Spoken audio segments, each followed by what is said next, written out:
Radical Islamic speakers have been invited to more than 100 events hosted by student societies over the past year despite a government crackdown. A new report reveals the speakers were invited to speak to undergraduates at elite institutions including Oxford, Warwick and Manchester. In total, guests with a record of preaching extreme views were given access to students on 112 occasions, and in most cases no effort was made to provide any balance to their statements. In one case, a preacher who had previously advocated wife-beating and claimed that Islam is not compatible with democracy was allowed to speak to students of the School of Oriental and African Studies in London. In another, Oxford University students heard a speech by the director of CAGE, the group which once described his killer jihadi John as a beautiful young man. The data, gathered by the Henry Jackson Society think tank, follows a string of terror attacks this year in Manchester, London Bridge and Parsons Green. Universities are required to help prevent extremism and report any concerns they have to counter-terrorism officials under the government's prevent duty. Yesterday, critics said the report showed not enough is being done by university leaders to stop vulnerable students being brainwashed by radicals. Robert Halfon, the Conservative chairman of the Education Select Committee, said, "It is unacceptable that the universities are not doing enough to crack down on extremism. They should do everything possible not to be unwitting accessories to encouraging terrorism. If the prevent guidelines are not working, they need to be toughened up. Given what has gone on in our country over the past few months, they have a real responsibility to stop extremism on campus." Anthony Glees, director of the Centre for Security and Intelligence Studies at the University of Buckingham, added, "Universities should not be soapboxes for extremists. By law, academic freedom applies to professors and lecturers so that they can disseminate knowledge. People pay to go to universities to learn from their professors, not to listen to radical speakers. I hope that this report is taken seriously.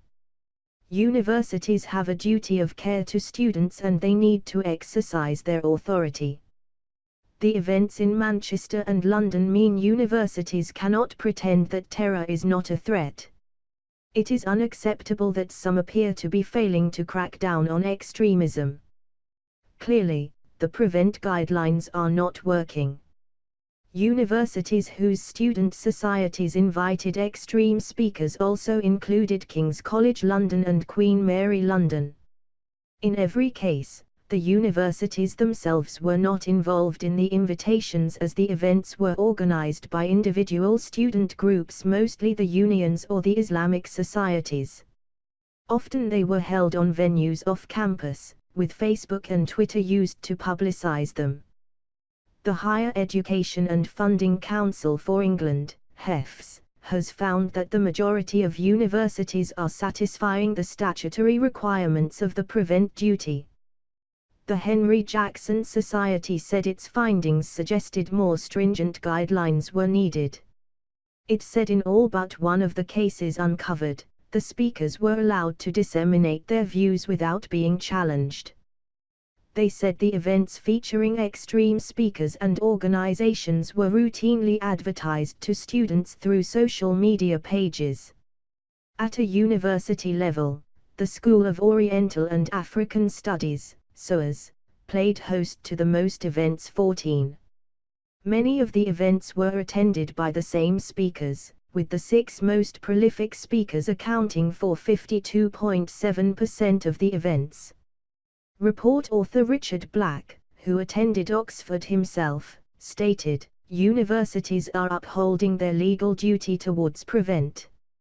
It is now necessary to take a step forwards.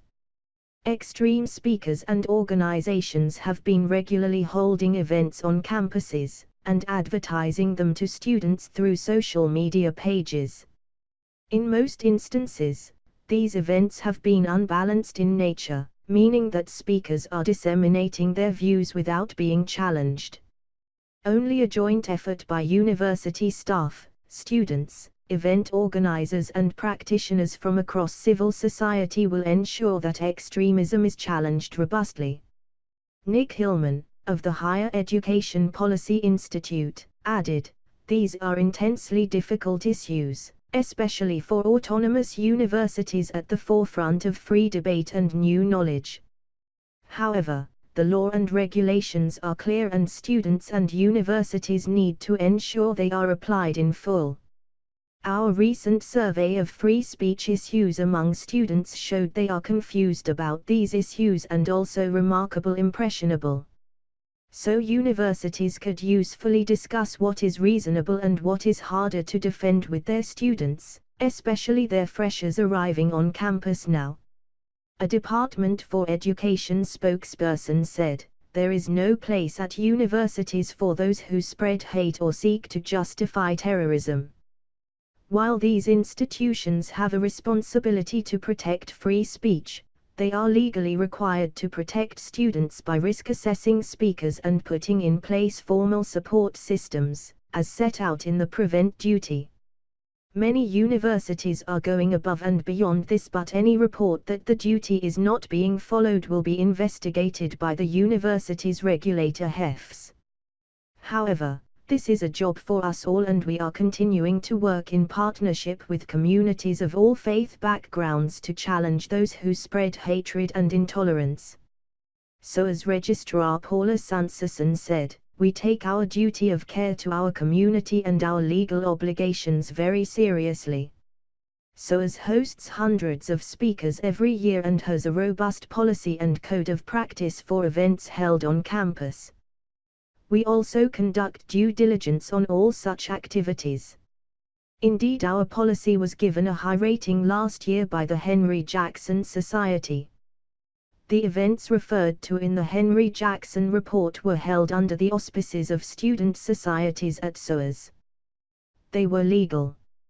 No concerns were raised with us by local police or prevent officers. At SOAS we believe that it is only through freedom of debate and robust discussion that universities can work to address some of the most complex and challenging issues facing the world today. We recognize that these freedoms and rights are not absolute, they are freedoms to be exercised within the law. Last year, a Daily Mail investigation revealed how CAGE was targeting students across the country in a sinister campaign. They were involved in 13 student events over the space of just a few months and were given unchallenged platforms to convey their extreme views. During the events, they told young Muslims to sabotage the government's anti-extremism policy Prevent, claiming it is an attempt by the state to spy on them. In a series of inflammatory lectures, he told impressionable young Muslims that they are being treated in a similar way to Jews under the Nazis. Lord Carlisle, a former reviewer of UK terror legislation, later warned that students had been at greater risk of being radicalized by Islamic State as a result of CAGE's campus campaign.